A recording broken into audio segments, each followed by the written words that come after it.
نماز میں خشوع و خضوع کیسے حاصل کیا جا سکتا ہے؟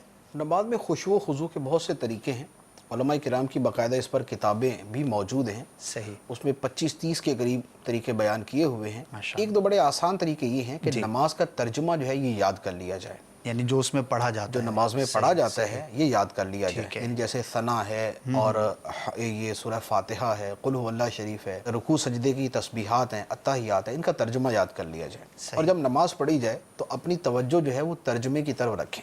صحیح۔ انسانی ذہن ایک وقت میں ایک ہی شے کی طرف متوجہ ہوتا ہے، یہ ایک انسانی جو ہے نا وہ یعنی کمزوری بھی ہے، خصوصیت بھی ہے۔ تو اب اگر ترجمے کی طرف پوری توجہ ہوگی تو پھر آدمی کی توجہ اسی کی طرف رہے گی، وہ نماز کے اندر ہی توجہ ہے اس کی، ٹھیک ہے۔ ہاں، جس کی عربی بہت اچھی ہے تو وہ اپنی عربی کے اعتبار سے اس کے معانی کے اوپر توجہ رکھے، تو معانی پہ توجہ رکھے گا تو اس کو نماز کے اندر خشوع و خضوع مل جائے گا۔ دوسرا یہ ہے کہ اللہ تعالیٰ کی بارگاہ میں حاضری کا تصور جو ہے یہ بڑا مفید ہے، اور یہ بڑا خشوع و خضوع کے اندر معاون ہے کہ نماز جب شروع کرے تو یہ باقاعدہ اپنے ذہن میں تصور کر کے شروع کریں، یعنی جیسے ہم نیت کرتے ہیں نا کہ 2 رکعت نماز فرض فجر، جیسے ہم یہ نیت کرتے ہیں اسی طرح باقاعدہ اپنی نیت کے اندر یہ شامل کرنے کہ اللہ تعالیٰ کی بارگاہ میں حاضر ہو رہا ہوں۔ صحیح۔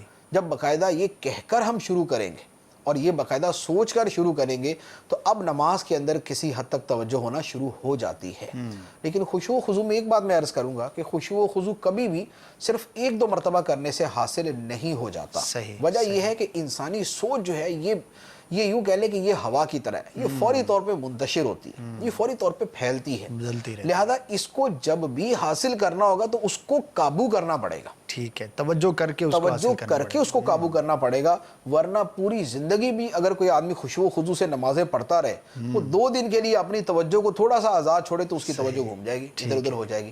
تو لہٰذا یہ اپنی سوچ کو قابو، نماز لوگوں کو مشکل بھی اسی لیے لگتی ہے، صحیح، مستقل اس پر کوشش کرنا پڑتی ہے۔ آدمی کو ذرا وہ لگتی ہے نا کہ بھاری لگتی ہے اس کو، وَإِنَّهَا لَكَبِيرَةٌ إِلَّا عَلَى الْخَاشِعِينَ۔ اس کی وجہ یہی ہوتی ہے کہ آدمی اپنی سوچ کو پابند کرتا ہے، ٹھیک ہے، اپنے جسم کو پابند کر لینا نا کہ ایک آدمی کرسی پہ بیٹھا ہوا 4 گھنٹے بیٹھا رہے، اس کو کچھ نہیں ہوگا، لیکن اپنی سوچ کو پابند کر دینا اور اس کو ایک دائرے کے اندر لے آنا، یہ چونکہ اندر گھٹن پیدا کر دیتا ہے، لہذا اس لیے وہ مشکل لگتی ہے۔ اب یہ ہے کہ وہ اپنی سوچ کو اتنا کر لے کہ اس کی عادت بننے کی وجہ سے، عادت بن جانے کی وجہ سے اسے وہ مشکل نہ لگے، آسان ہو جائے، تو لہذا عادت اس کی ڈالنی پڑتی ہے، بار بار کر کے پھر اس عادت کو مستقل آگے خود چلانا پڑتا ہے، صحیح، تو جا کے خشوع و خضوع حاصل ہوتا ہے۔ صرف 1 آدھ مرتبہ کوئی عمل کر لینے سے خشوع و خضوع کبھی بھی حاصل نہیں ہوتا۔